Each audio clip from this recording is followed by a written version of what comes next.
atomic batteries to power. Turbines to speed. Roger, ready to move out. You ever dance with the devil in the pale moonlight? This town needs an enema. Riddle me this, riddle me that. Who's afraid of the big black bat? When Gotham is ashes, you have my permission to die. Gotham! This is your liberation. My mother warned me about getting into cars with strange men. This isn't a car. 20 years in Gotham. How many good guys are left? How many stayed that way?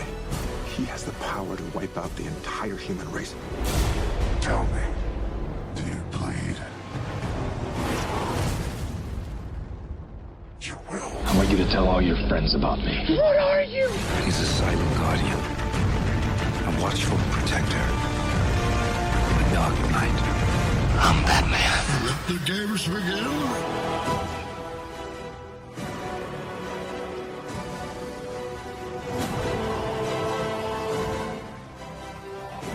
Welcome to the Batman on Film podcast. Here are your hosts, Bill Jett Ramey and Rick Shue. Hey now, welcome to Volume 2, Episode 44 of the Batman on Film podcast. I am the host and the founder of Batman on Film, Bill Jett Ramey. I am joined today by my co-host, Rick Shue, and BOF Roundtablers, Justin Kowalski and Ryan Haas. BOF is the sponsor and a proud member of the Batman Podcast Network. Check us out at batmanpodcastnetwork.com. Now, thanks for listening, and on with the show. So we are back. It's been a month since we've all been together. We were kind of back last week, and then, well, at least Rick and myself and Ryan, and Justin was kind of out of pocket. Justin, glad to have you back. How you feeling? I'm feeling better. I was in the hospital for 5 days, so that sucks.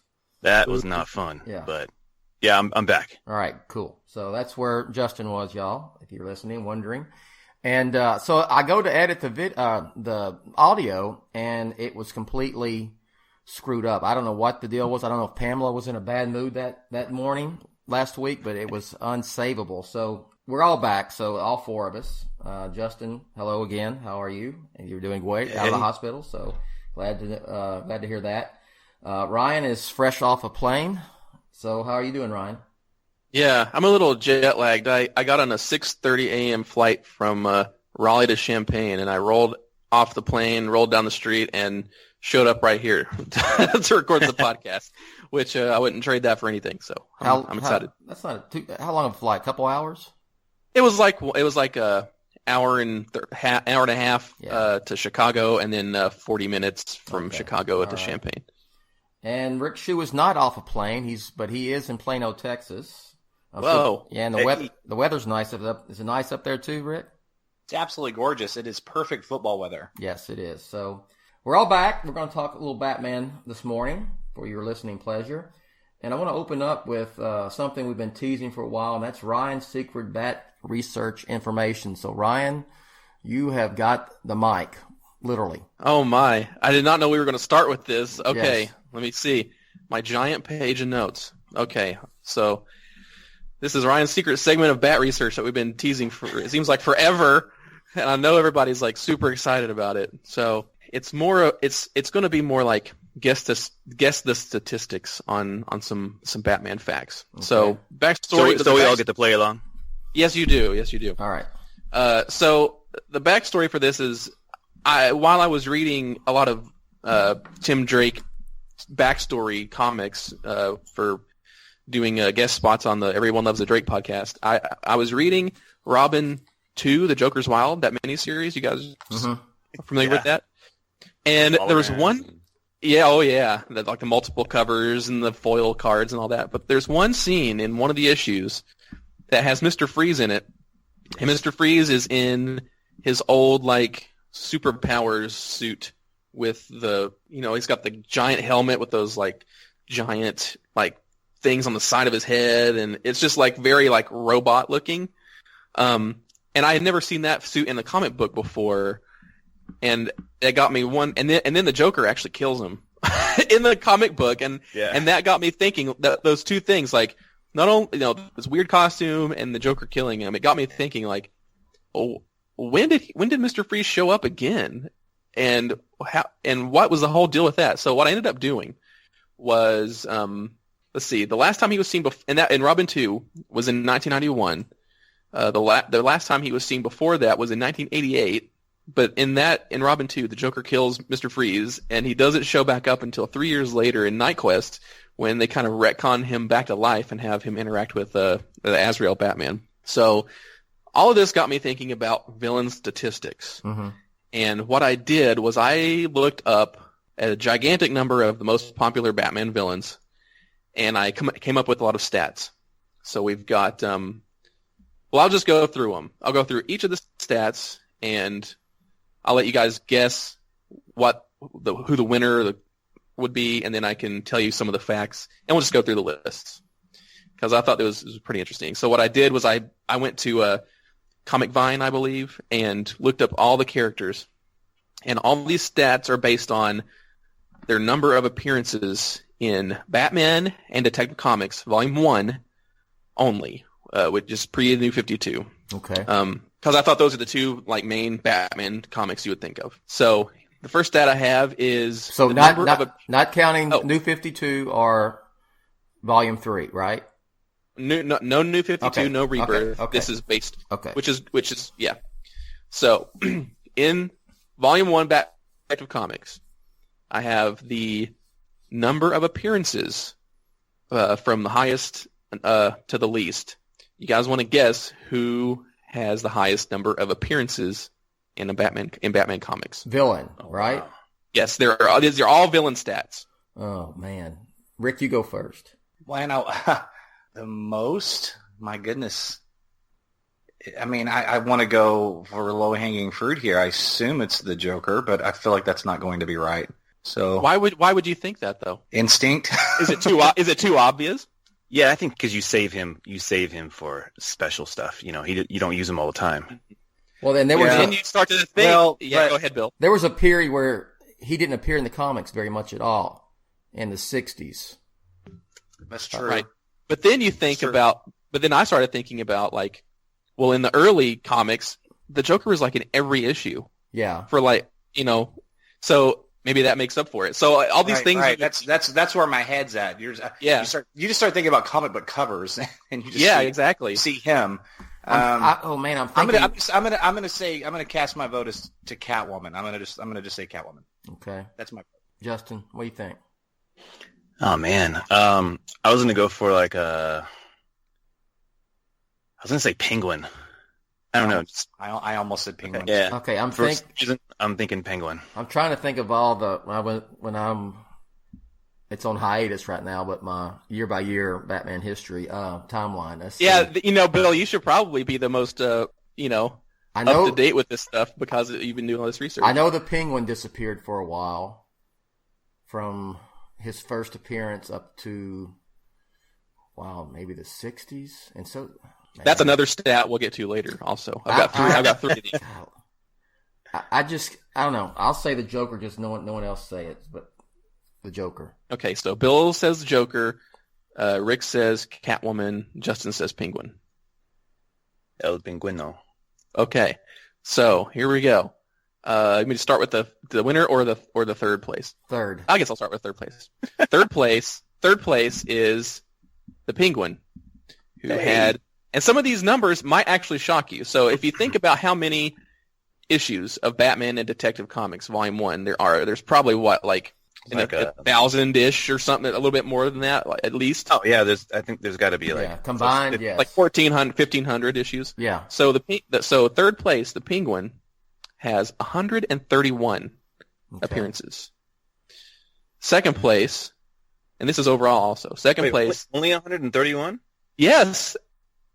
No, I feel like yes. Yeah, there was I can't remember exactly when it was, but there was a period where it was an extended period of time he did not appear in any Batman comics. It might have been the entire 50s, but anyway, I don't know. So go ahead. All right, Ryan, go ahead.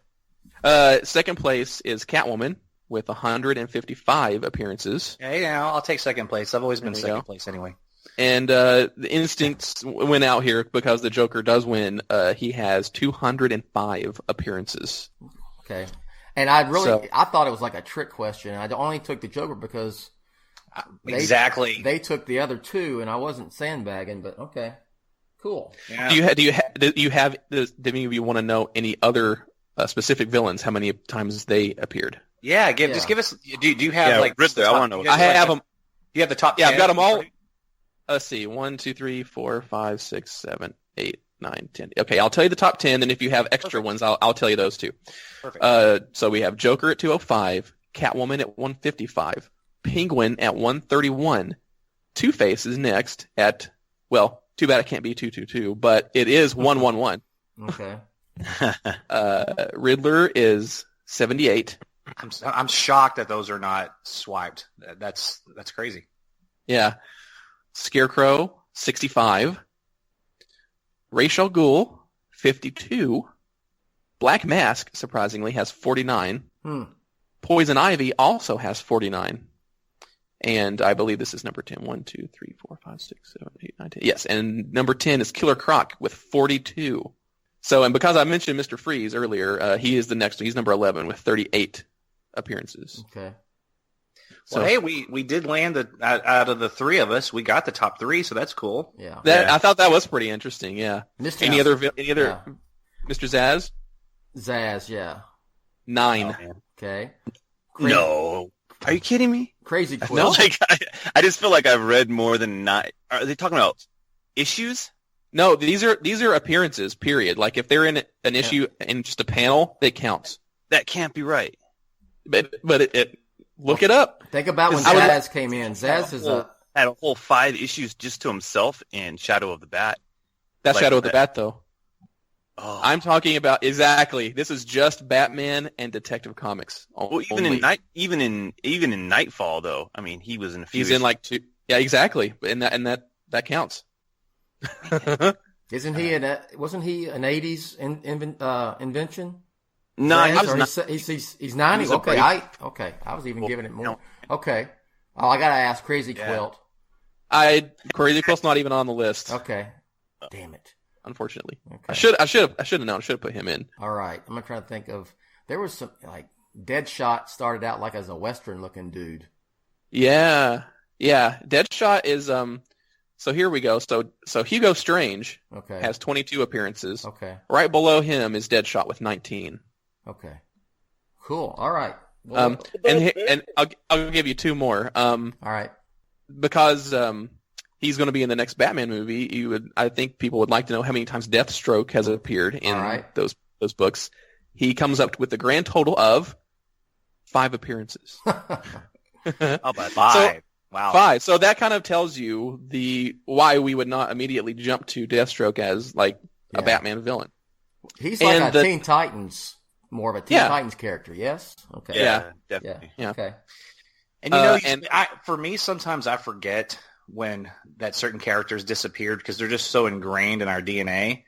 And then I have to remind myself that some of this really is the foundation for it is the 1960s TV show. Yes. And so in my head, those characters were always popular by virtue of their presence in the show, when in fact, that show actually catapulted some of those villains into mainstream. Right. In a sense. Exactly. Is that fair to say, Bill? Right? Yeah. I mean, yes. the people was gone for quite and I think even Riddler too.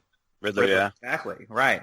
I think the Riddler. That's a humbling thought process. The Riddler returned in the comics with the issue, and I think it's Batman. I don't know what issue it is, but it's like 64, 65. It's what the first it's what Ha Diddle Diddle the first 2 episodes combo. I thought it was like Batman 171 or something. Yeah, it might be that. Okay, yeah, it's based on. So cool, yeah. All right, what else you got, Ryan? That's cool. Let's see. And so like the one at the bottom, the very bottom, was Carmine Falcone, which is only in 2 issues. Okay. In Batman Year One. Yes. Okay, so the next category is longest stretch of issues in a row. So this is like if you pick a character, like this villain would be in, Batman 1 through 20 or whatever in each issue. This one could there could be an obvious answer. There could be something surprising. But what do you guys think? I'm gonna say Hugo Strange. I'm going to actually stay with Catwoman. Okay. Use your thinking cap, Justin. Yeah, do it. I'm going to say Bane. Good one. Well, that's ballsy. Okay. So here are the results. So at the very, very, very bottom. Well, so I only went. So what I did is I looked at all of those villains that I talked about earlier, and it only goes down to 5 issues. So at the bottom of my longest stretch of issues in a row, Scarecrow and Riddler each share 5 issues. Oh, and Joker also share 5-issue runs of appearing in subsequent issues. Hugo Strange is not on the list. He must have been under 5. Wow. Catwoman, I know, isn't that crazy? I was thinking about the running detective in the 70s, Marshall Rogers and it must be like Steve Englehart. And when I looked it up, it must have been him. Like he appears in one issue and is not in the next, or he's just mentioned but not seen, or something like that. That's probably possible in that storyline. Yeah. Yeah, exactly. Strange apparition. Catwoman. Hold on a second. He's getting choked up thinking about Anne Hathaway. I don't blame him. I want to run off to Europe with Anne Hathaway. Oh man. Apparently, Adam West does not. So no, he does not. There is a joke in the Return of the Caped Crusaders that touches on that. That's what he just referenced. He said, "Well, apparently Adam West does not." And by the way, Justin, he knows that because I told him. But I said, "Dude, are you sure you want me to tell you this? Because it's a quasi spoiler in a sense that you don't see it coming." No, just tell me. I told him about it. Okay. Then I was mad. Rightfully, yeah. so. It was a dig. It was a pretty big dig. And it's just such a unnecessary dig. It's like it's catering to, hardcore Nolan hating fanboys, and there was just no need for that. But yeah. I don't want to sound like I'm being whiny about it. It is what it is. But still, it's not like that's universally not liked. That film is loved. I'll admit I'm a bit butthurt over it because I like the Adam West Batman, and I love the Dark Knight trilogy, and I don't see any reason for. Maybe it's more tongue in cheek. I don't know. It was more Robin being a dick. Yeah. Well, yeah, literally. Robin's like, holy disappointing ending. Yeah. Oh, wholly unsatisfying ending, Batman. No, unsatisfying ending. Yeah, that's it. Sorry. Holy unsatisfying ending. This is actually good radio, Bill. You should keep it. Is Ryan okay? Oh, I was on mute. Okay. Oh. All right. I'll give a 5 second. So Catwoman had 6 issues, and that was between Batman 395 and 400. Okay, so Instincts was good, but she's apparently not top. Okay. Yes. When I started this, there were 2 characters I had in mind, and I was thinking, you know what? I bet it's Hush, because he had that whole storyline that lasted like a whole year that was built around him. Mm-hmm. And he had 11 issues between Batman 609 and 619. But Justin's instincts did win because Bane is the winner of this one. He was in 12 issues in a row between Batman 489 and 500, which totally makes sense because of the whole Nightfall thing. I didn't think about Bane, nor did I think about Hush at all. So that's interesting, and it makes sense now after you hear the actual details about it. So you got one more thing we can do, then maybe save some of this for another one. It'd be cool. I only had 3 because it was a lot of research. All right. So my third one was the one we were talking about earlier is the biggest gap between issues, and there are some pretty surprising ones here. Again, I was talking about Mr. Freeze earlier, but what do you guys think from appearances of these villains? Gap from appearances. Okay, I'll say Hugo Strange. So this is gaps, like, hey, that he appeared this issue and then you haven't seen him for... Yeah, like this guy appeared in Batman 2 and he didn't show up back up until Batman 500. Oh, man. I'm going to say Riddler again. I'm going to stick with my guy. I'm going to actually go with the Penguin on this one. Okay. Let's see. So, Penguin, Riddler. Okay. The last place of those choices is the Penguin. But still, it's pretty significant. He had a 216-issue gap, 18 years between appearances. Yeah. Between Detective 171 in 1951, and he shows back up in Detective 387 in 1969. Yeah. I cannot believe that there's that much of a disparity, and he's last. Wow. Yeah, he's not dead last. He's not dead. No, last. I know last. I mean, in purposes of our conversation here, I'm dying to hear the rest. Continue, sir. Yeah. The next one out of those choices is the Riddler. He had a 220 issue gap, spanning 19 years between Detective 142 in 1948, and he shows back up in Detective 362 in 1967. Wow. Yeah. And the reason for me doing all this was Mr. Freeze, and he's even lower than Penguin, but he still has a pretty big gap. Mr. Freeze was 153 issues, spanning 15 years between Detective 373 in 1968 to Detective 526 in 1983. So I was quite shocked to see that. And that counts when he was Mr. Zero as well, right? It does. Yeah. Okay. Bill has the highest out of all these. But there is one that beats it, actually. What was Hugo Strange? Hugo Strange is second place. He has a 425 issue gap spanning 37 years between Detective 46 in 1940 to, as you would think, Detective 471 in 1977. Yeah. 37 years. Yes. I thought it was probably Hugo Strange, but I had Scarecrow in my head too. And Scarecrow is pretty. Mad Hatter and Scarecrow. Mad Hatter has a 36 issue gap spanning 124 issues from Batman 49 in 1948 to Batman 373 in 1984. Scarecrow has a 316 issue gap spanning 26 years between Detective 73 in 1943 to Detective 389 in 1969. And the winner, the villain that has the biggest gap between issues, is another early Batman villain, Dr. Death. Oh, wow. Oh, yeah. Forgot about Dr. Death. Exactly. I think we can blame... He showed back up like in the 70s. Dr. Death. So, Dr. Death had 482 issues spanning 43 years. His last appearance was in Detective number 30 in 1939. He shows back up in Batman 512 in 1980. Wow. Oh, or Detective 512 in 1982. What were those stats on the Riddler again? The Riddler, 220 issues spanning 19 years between Detective 142 in 1948 to Detective 362 in 1967. And I took it out on a title-by-title basis. I didn't say, this is how long he was gone from Detective. I didn't take last appearance was in Detective in this year, but he showed back up in Batman in this year, and I counted that as a gap. I actually did it per book. Okay, I got you now. Got you, absolutely. Okay, because the Remarkable Ruse of the Riddler was in Batman 171, which was May of 65, and that was the one that's High Riddle and Smack in the Middle is based on. Yep.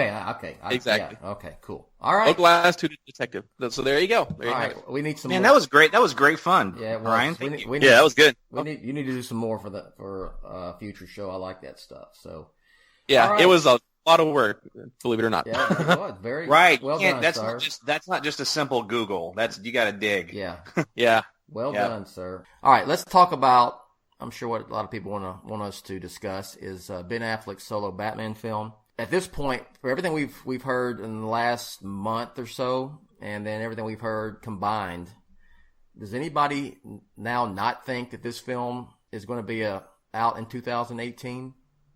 Because my opinion has changed. Where I thought there was no way it was going to be 2018, I think it is now. Rick, I'll let you start, sir.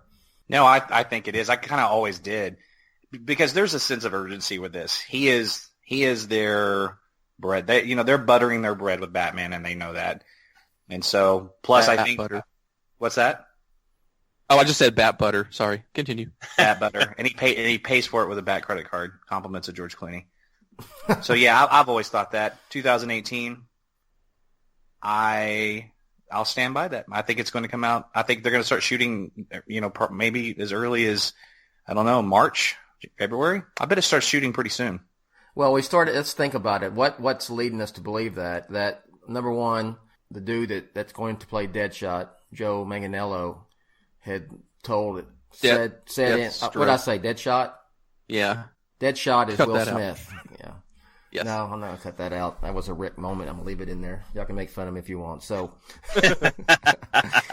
Deathstroke.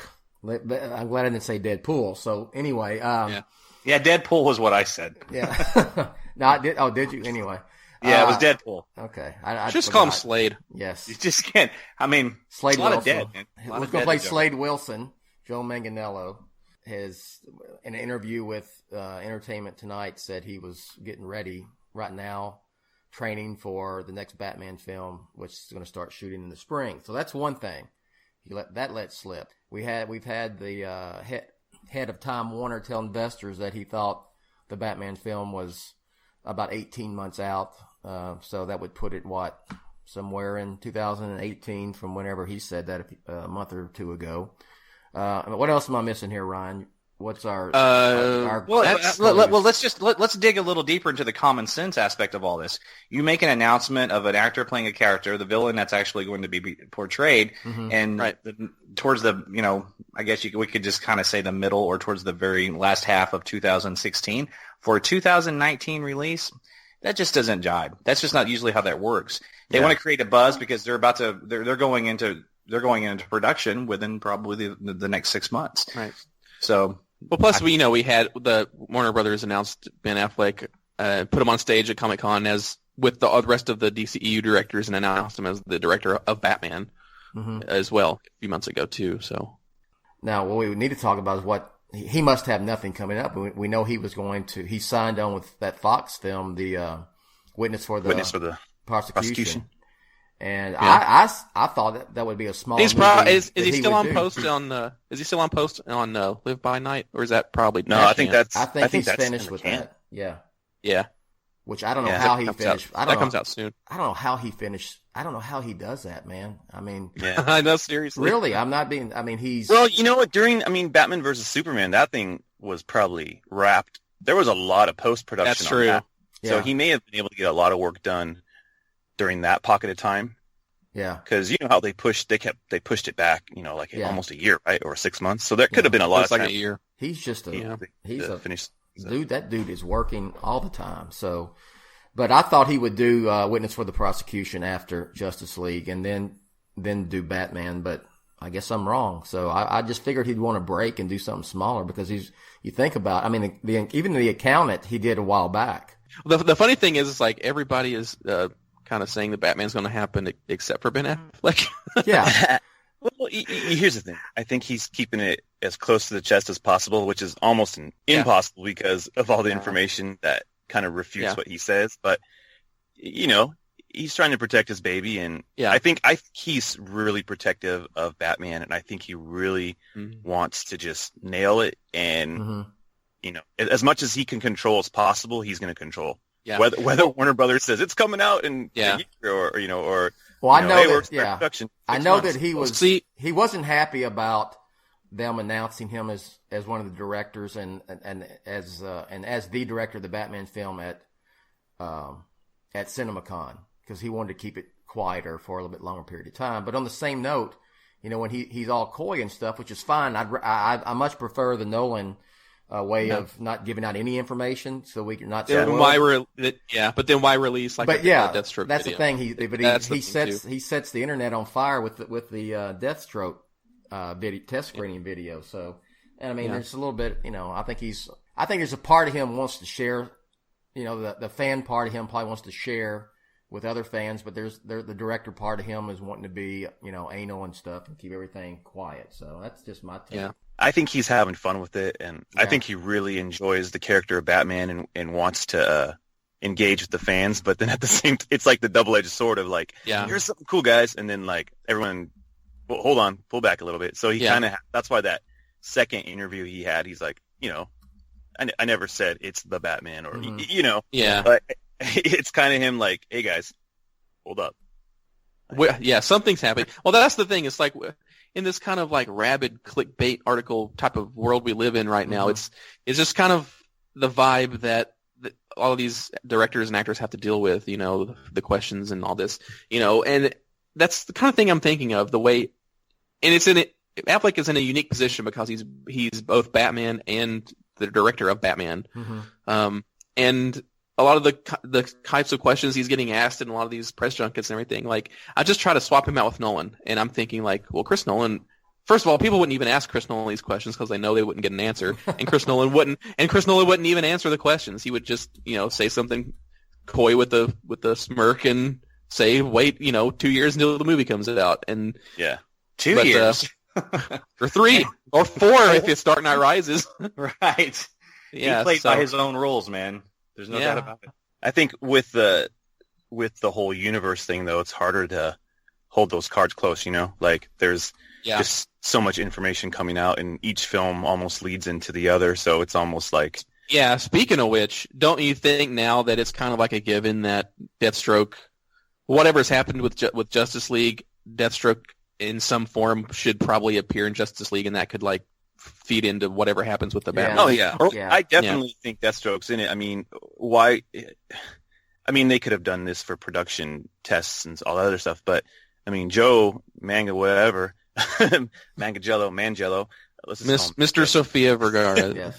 He had the whole haircut, the look, the beard. Yeah. So I would put, I put $10 on the fact that he's going to be in Justice League. Absolutely. Somehow. And that's what Affleck said, as being an executive producer, he gets to help dictate what's going to be in this movie, which is going to lead into my movie. So, if you do all the math. I wouldn't doubt it that he probably directed the part of Justice League that has that character in it, Deathstroke. It wouldn't shock me if that was the case. So let me ask you guys this then. Looking at the slate of DCEU films, the upcoming releases, they have a date for an untitled film on October 6, 2018. Would you want that film to come out in October, the 1st of October, or would you rather see it at some other point? I mean, I'm sure these are fluid.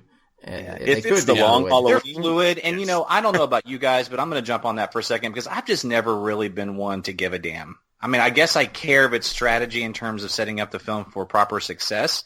But, when they I'm going to get my Star Wars plug in here like I try to do. I was about to mention Star Wars, but go ahead. Yeah, but, they moved the release dates now as far as the actual chapter trilogy goes. They moved it to December. I mean, well, in fact, Rogue One is coming out in December. I don't care. And for me, that's never bothered me. It's always more about, well, I'm going to trust the studio's instincts on this. If they think the Batman can launch in October, they can go against the grain a little bit in terms of its release date. Great. I just want it out there to absorb it, to watch it, and to own it and live with it. So I don't personally care. What about you guys? Yeah, that's what I was gonna say is like, you see what Disney's done with Star Wars, and now like December is gonna be Star Wars time, until the end of time probably. So I think it shows like if the movie's big enough and people want that movie enough, they will go see it, and kind of no matter when it is. And it's kind of a way now if the studio has a big enough juggernaut of a film, they can kind of force it into at whatever time they want to kind of maybe establish a new precedent. So I would not be surprised if Warner Brothers just kind of releases it in October to kind of with Batman to see if they can open a slot in October. So then they can start releasing, DCU films at different parts of the year, Well, I certainly... Because you're not hitting summer, and then you're not hitting, the Star Wars juggernaut that's not going in. Right, exactly. October, that's very well stated. I mean, I think that there's the so-called event film release seasons, summer and then holiday, or there's still that, I would agree. I think the summer movie season is much longer than it used to be. I mean, now it's basically from, it's from like spring break to early to mid-August, But they've already kind of broken that with Batman vs. Superman, which came out in March. Yeah, and that's what I'm saying. It came out. I'm even extending it when I said like spring break time, middle of March to mid-August, and in this day and age, so much of it is also home release, as well after the film is in the theaters, but. I don't know, man. There's something about a Batman film being a summer release I guess it's maybe just nostalgic to me. I would prefer a November release over October. I know it's only like 4 to 6 weeks difference, but I think there is a little difference in that. I think they're trying to stay away from that Star Wars buzz though, because I mean, I think Star Wars is going to own December for the next. Yeah. Is that their? That's I'll their. ask Rick. That's when they're going to drop the Star Wars. Yeah, films, Bill. Rick? And at first, I thought it was just going to be the chapter films. You know what I mean by that? Yeah. Episode 7, 8, 9. Well, 8 originally wasn't supposed to be in December either. It was supposed to be next summer, and then they delayed it. They are now. Disney Lucasfilm is owning December. Man, Rogue One, their first offshoot film, is actually being released in December. My guess is it's going to be like that with Han Solo, the Obi-Wan film that should happen, better happen, et cetera, et cetera. It's going to always be there. December is owned by Star Wars, and it's pretty brilliant because who's going to touch that? Yeah. Right? Nobody. Nobody's going to touch that. They're going to take over every single IMAX theater screen in America and probably around the world. Not going to happen. They're not going to touch that. Okay, let me. I want to bust out with like a rendition. I can see if there is some sort. If it's got like more of a horror type film vibe going. I can't see him doing an adaptation of Long Halloween, but there could be some elements in it. Yeah, they've used, and we've even seen that in the Nolan films, The Dark Knight and Batman Begins. Both had a little bit of Long Halloween in it, but October. I'll play the game this time. What do you think, without looking it up on your computer, what do you think the highest grossing October release has been to date? Oh goodness, I can't even think. Probably like even tell you.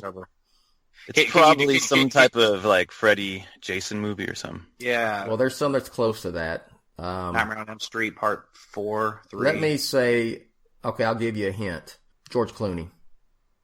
Space. Ocean's 11. Space. Oh, George you're talking Clooney about in space. Gravity. Gravity. Okay. Gravity. Gravity opened with $55.8 million and went on to do $274 million domestically. They didn't see that coming either, by the way. No. Do y'all want to know what's number 2? Do tell. Clues. Okay. What about The Martian? Martian was pretty good. I was going to say, Justin asked for a clue. I was going to say, was it The Martian? Batfleck's best friend was in it. Oh, there you go. It is The Martian. The Martian. The Martian ended up making $228.4 million total gross domestically. I don't have the worldwide, but a lot of these movies, I would say number 10 is The Grudge, horror film. 39 million opening, and then you had Gravity number 1 with 55.8. But you'd want more numbers from that with a Batman film. Yes. Yeah, I was just gonna say, I feel like Batman will blow that out of the water, right? Yeah. Well, it didn't Suicide Squad have the biggest August opening ever or something? Yes. So they kind of they did that.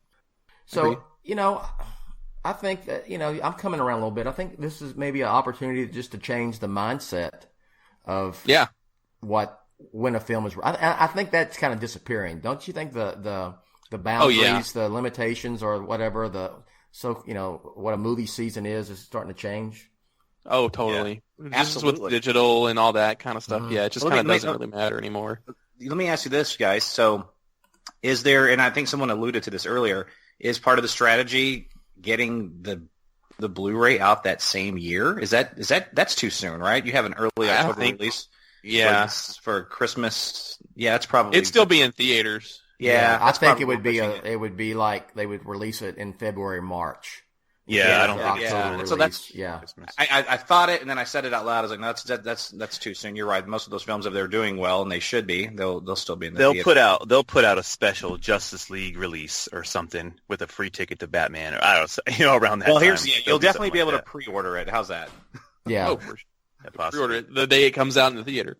Right. Exactly. All right. So are we all in agreement that we all think it's a 2018 release? I know Rick. Because I want to ask you, Rick, because you've had some opinion about the possibility of him not doing it if Justice League is a complete abomination. Do you still waver toward that opinion? No, I don't, because of things are looking more definitive for the film, and I don't think that they would go into pre-production and then pull it. I was saying that more along the lines before anything really was official, officially official. Now it seems to be official, so no, they'll go through with it.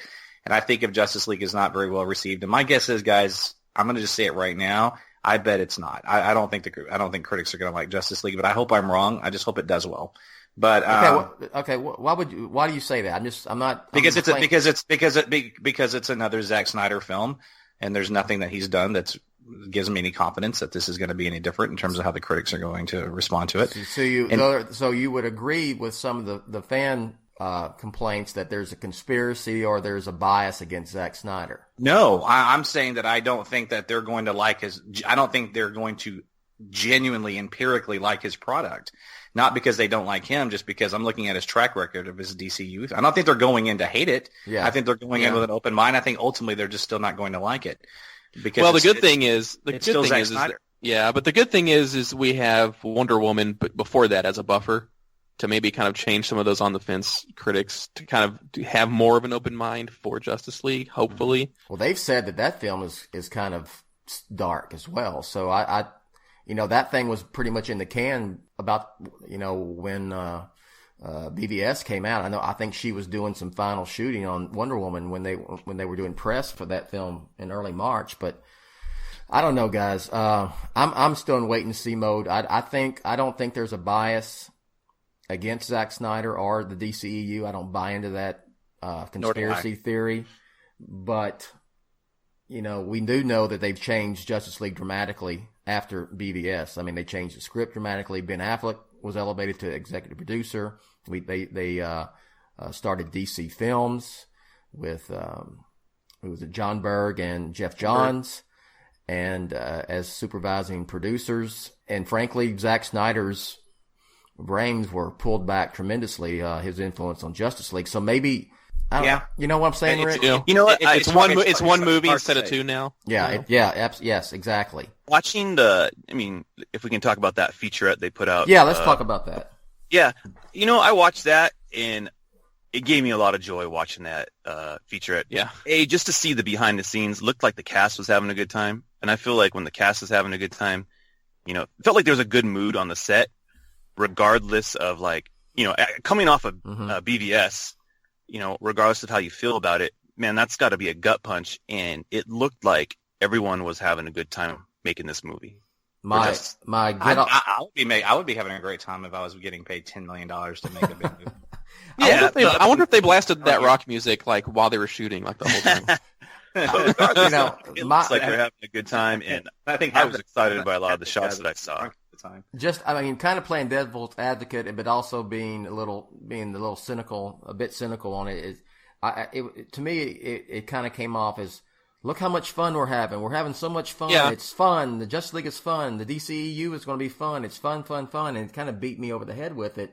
But I get what they were doing, and I'm probably just my bias, my personal bias after BVS is influencing my opinion of that video clip that Zack Snyder released. So what about Rick and Ron? What do y'all think?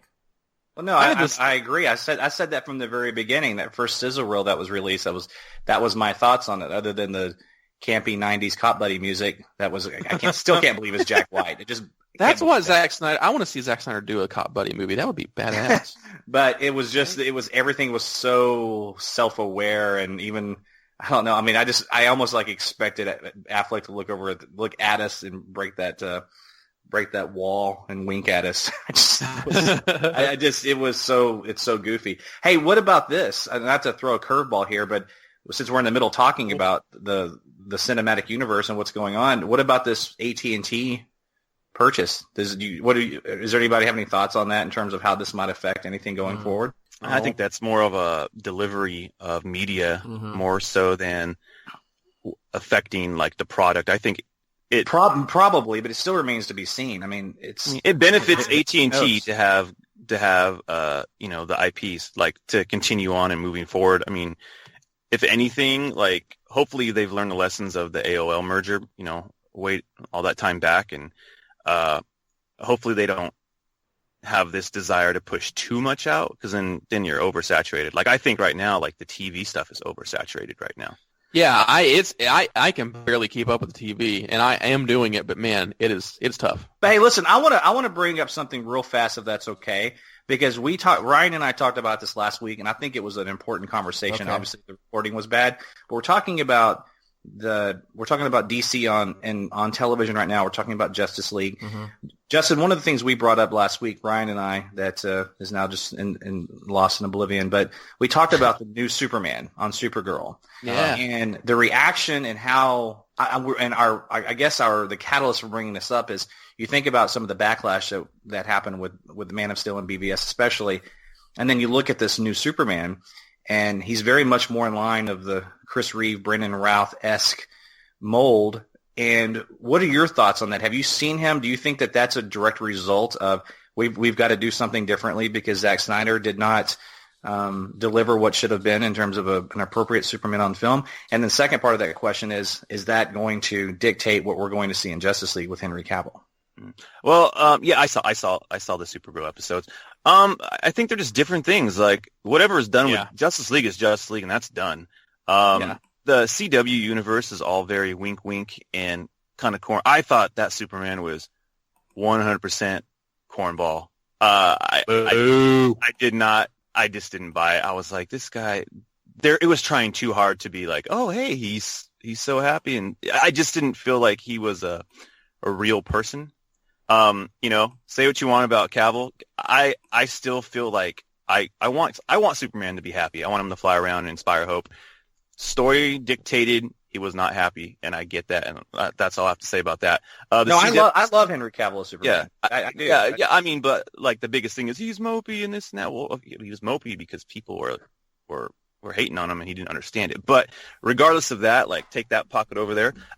It could be a response to that. CW can be like, oh, we're gonna do it right. I just didn't like that. They need to pull back a little bit because he seemed too like, hey guys, high fives. You sound like me defending Hayden Christensen right now. I hated his Anakin. He was so whiny. I'm like, yeah, he was whiny. He was just like Luke was whiny in The New Hope. The Skywalkers are whiny. Let's get over it. I've never seen Supergirl. I've never seen that show, so this is my first introduction. No, I really liked. Oh, really? I thought she was. I liked her energy. I thought she was cute and bubbly, and I was like, man, that's how Supergirl should be. I just felt like Superman was. You didn't seem like Superman. You seemed like super guy. Last question, and I promise I won't hijack this podcast again, Bill. Last question on this is: do you think that we're going to see Batman on television? No way. Nope. Okay. Yeah. No. I said that last week too. I said no way. They mentioned Gotham though. On CW. Did you watch it, Bill? I have not watched it, so I can't. I'm not going to say anything. I'm not going to have an opinion because I haven't seen it. So I still think the costume is kind of goofy looking. But I have read all the response online, and the response has been exceedingly positive. It's been positive, but skewing a little bit too much toward hyperbole, like, he's way better. This is the way Superman should be, which I don't agree with. But I do see they made a move to give that guy, and it would have been that was corny as all get out. So. Yeah. I see a lot of calls for the spinoff him into a Superman series on the CW, but I don't think that will happen either. Oh, they said they only had him for 2 episodes. And 2 episodes. Yeah. And I think maybe that has something to do with the way they portrayed him and everything because they only had 2 episodes to work with him. Well, they're trying to get viewership. So they're limiting them to him, that character, just for 2 episodes period on that series. They're not going to be allowed to use him again. For the time being. Yeah, okay. The article I read was like we had him for those 2. It was a publicity stunt to get people to follow the show from CBS to CW. Yeah. And kind of to kick off this new CW week, The cat's out of the bag, though, and it is kind of historic that they have done it because they have, there's been a kind of a hesitance to have any of the big 3 show up on TV like that in a long time. So I thought it was well done for what it was, but I didn't hate it, but I was like, okay. Go ahead. Well, since me and Justin are like emphatically know that Batman will not be used on the small screen, Rick, do you have a different opinion, or what's your opinion of it? And Ryan as well. And Bill, I'm sorry. Repeat that last part because you broke up a little bit. What's the exact question? What's your opinion? Do you think Batman should or will go to the small screen? Okay, my opinion of whether or not Batman should appear on the small screen is no. I hope that he does not. I don't want him to. I'm not really particularly comfortable with all these characters coexisting on TV and film. And I talked about this last week. It's amazing how things have changed. Justin, in 1997, 98, whatever, for a few summers, I was Superman at Six Flags Fiesta, Texas. Yeah. And at the end of the show, we could do meet and greets. The cast, right? Batman, Wonder Woman, Green Lantern, everybody did a meet and greet with the children. Oh, this is a good story. Yeah. Superman flies out. Like I would fly out anyway. That was by design. But even on the shows where my cables didn't work, which was really a fun show because I did absolutely nothing if I didn't fly, but I just stood there and waved. Use X-ray vision. Those were awkward episodes, man, or awkward shows. But even then, they were like, do not go and do a meet and greet. I had literally a strict contract with Warner Brothers saying I could not do a meet and greet as Superman and be face-to-face with kids. I actually had to be a certain amount of feet away from them because of the Dean Cain Superman. They did not want any conflict of interest. They didn't want any confusion. Dean Cain was Superman. Really? Right. So now you just fast forward all these years later. It's like a Santa Claus thing going on. Yeah, it was. I mean, it was really strict, and I didn't mind. Wow. I mean, so you couldn't talk to the kids? No, could not talk to the Green kids. Lantern could. Green Lantern could. Wonder Woman could. And they should have had one of those like light glares that just kind of shines in your face and obscures it, so you can't really see what you look like. You know. Yeah. Totally. I mean, and I got in trouble actually because right across the theater we were at was a restaurant with a bar. After a show, it's like Superman 3. That's exactly what I was going to say. What is that? So just reenacting Superman 3. I don't know what music just kicked in. So yeah, and I got in trouble one time actually because right after a show I went to the bar across the little walkway, but I had just a t-shirt and shorts on, but I had my curl. And so this kid walks by and he's like, "Daddy, there's Superman with a beer," and it was one of those kind of things. And Superman. And they found out. I got reprimanded. I got suspended for a couple of shows because I was drinking a beer with a curl.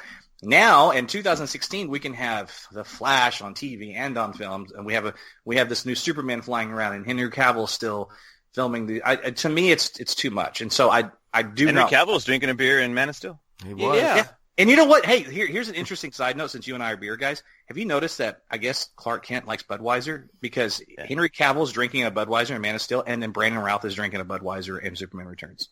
Oh, and that's a shit beer, man. What's up with that? Someone's paying, that's why. Right. Pabst Blue Ribbon. Product placement. But yeah, Clark would be drinking Pabst, man. He's from Kansas. I do not want a Batman on one of the Blue Velvet reference. And I do not want, and I especially don't want one spawning out of Gotham, because I think that show is an abomination. But yeah, well, I was going to say, like, they're going to pull a Smallville on that last episode. I hope not. If it even makes it that far, I don't know. The sad thing, Justin, is that it will, because it's like one of Fox's highest rated shows for some reason. I can't watch it. It's unwatchable to me. It is. I watch it though, just so I can feel qualified every week to say how torture bad it yourself is. for an hour. I do. Me and one of my best friends, we watch it every week and just like sigh and text each other and say, "Oh my God!" It's awful. I watch The Flash. That's like my show, and then I do watch Legends of Tomorrow. I do like that. I like the whole tone, and I like the Legends is so fun and hokey. It's fun. And it is. That's the great way to put it. Fun and hokey. How come Legends can be hokey and Superman can't be, bro? Because it can. I just wanted you to say. I'm torn on that a little bit. I kind of like his Superman, but Justin, I see what you're saying. It is a little, look at me, wink, wink. I'm more like the Chris Reeves Superman. I really liked his Clark Kent, though.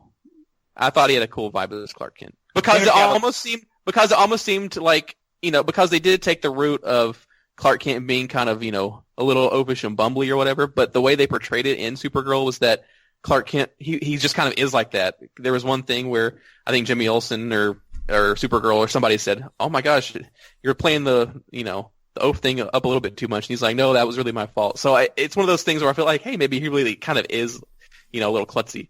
So I thought that was kind of interesting person. Hey, there's a rumored scene in Justice League where Superman's going to, after he comes back from the dead and he's resurrected, he's going to fly around the world to change time and bring Jimmy Olsen back.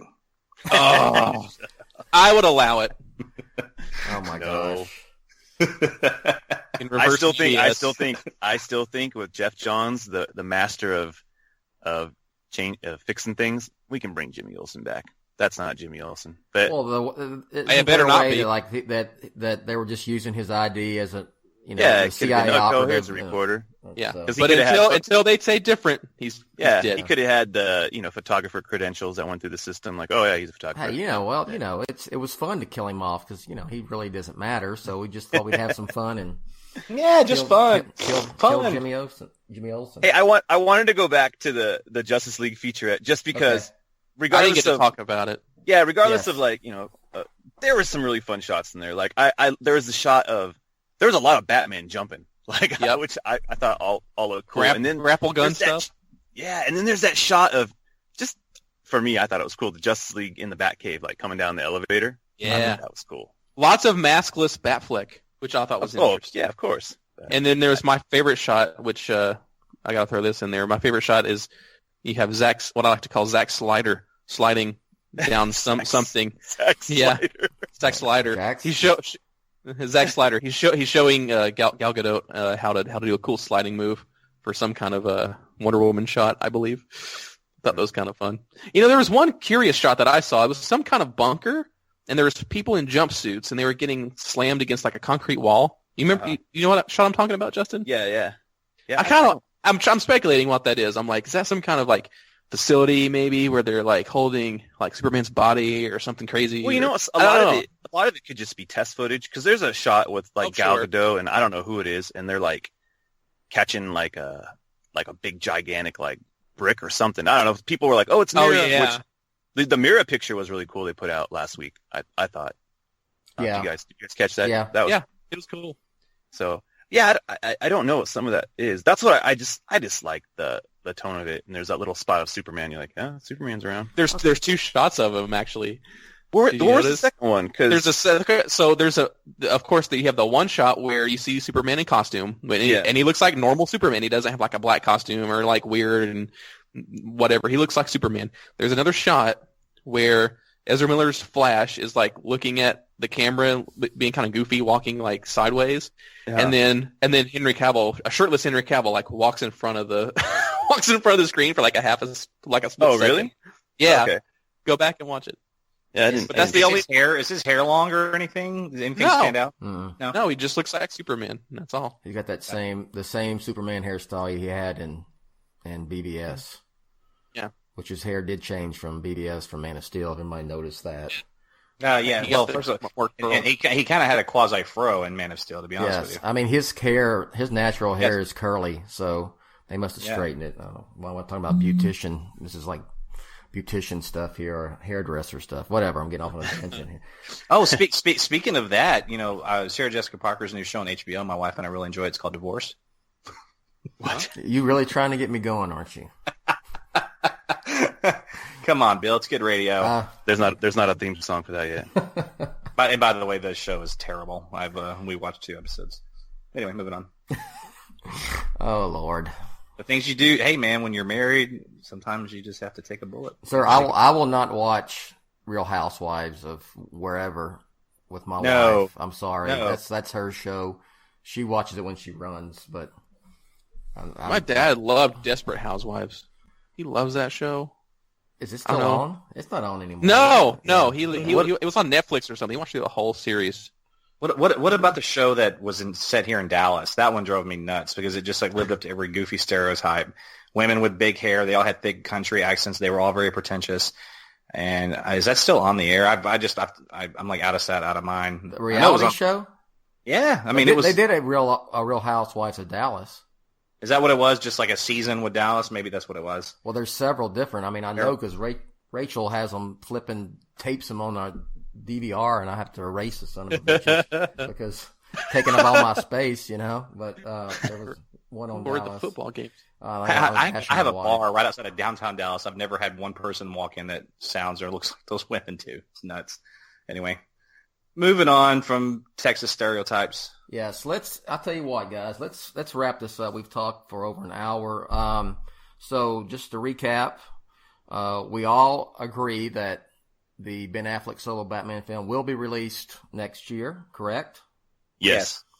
Hopefully Or so. 2018. 2018. I'm already in like my mind. It'll start filming next year. Yeah, How's that? Start filming next year and be released in 2018. And we all thought October could work as a release date. Yeah, I feel like late 2018 is the golden ticket. Yeah, so we were kind of split on the Justice League end of shooting video that Zack Snyder released, probably because I'm just cynical.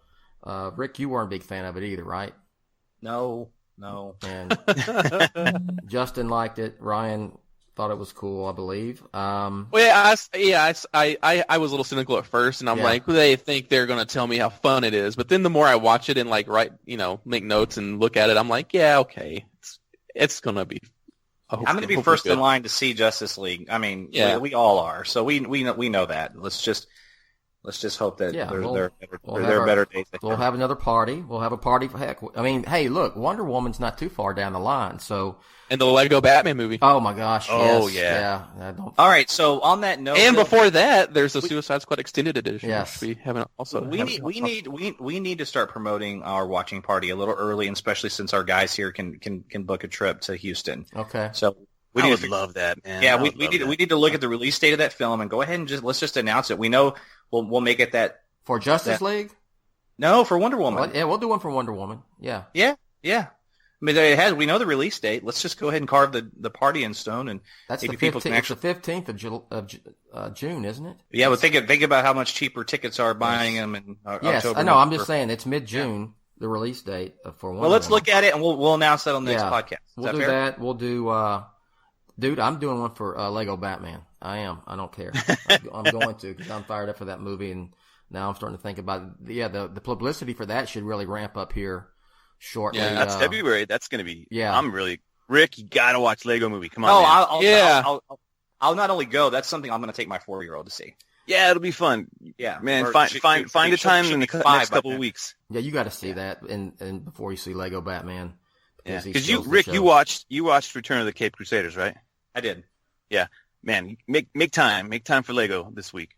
Serious, yep. It's good. So fun. And we're going to have a party for Lego Batman, Wonder Woman, Justice League, Ben Affleck solo Batman film. I mean, whatever. So a lot of watch parties in the future, the next couple of years. Speaking of Return of the Caped Crusaders, you three have watched it. I have not because I've spent my little spare time. I've been obsessed with Arkham Knight since I finally beat that helicopter. And I woke up at 5 a.m. I told the guys before we started recording that I was playing it. By 5:30 this morning, I was playing it. So I am. That's what I've been doing. Batman. That's my Batman thing of late is playing Arkham Knight.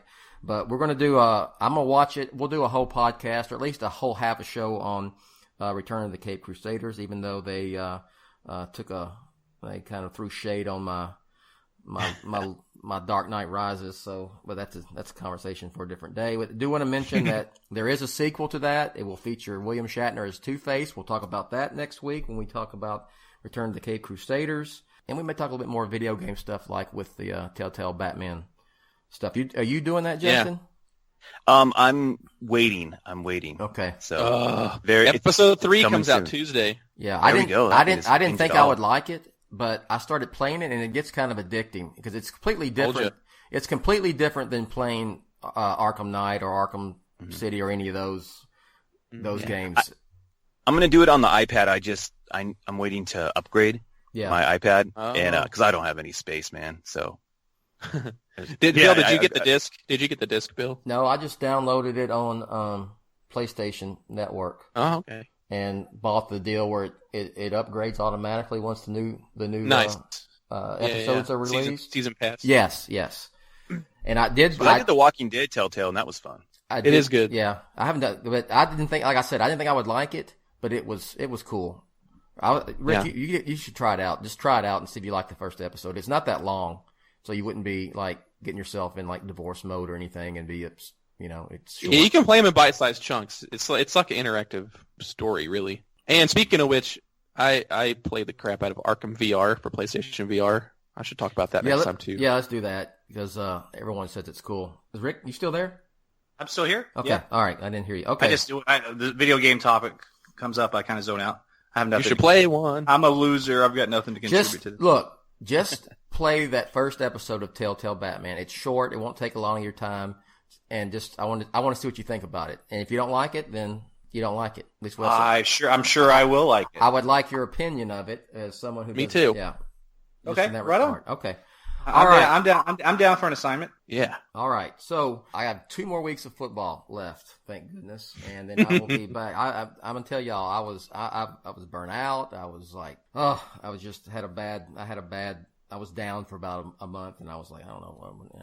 Anyway, that's y'all know what I'm talking about. But I'm good to go, and I'll be fired up especially starting December, January when the Lego Batman stuff kicks off. Then we'll have Wonder Woman stuff, and then of course Batman's or Ben Affleck's Batman will be filming, so we should be getting stuff on that. So it's going to be a good year next year. It's going to be a good year, and we'll have all of our watch parties starting with one for Lego Batman. You go with a watch party for Lego Batman, huh, Rick? I'm down. Okay, cool. All right, let's plug a few things real quick. Justin, go ahead. Hi.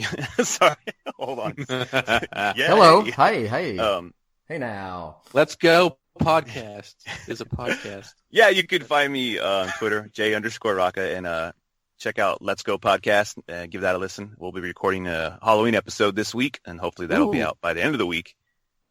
Keep your fingers crossed. All right, cool. All right, Ryan, what you got?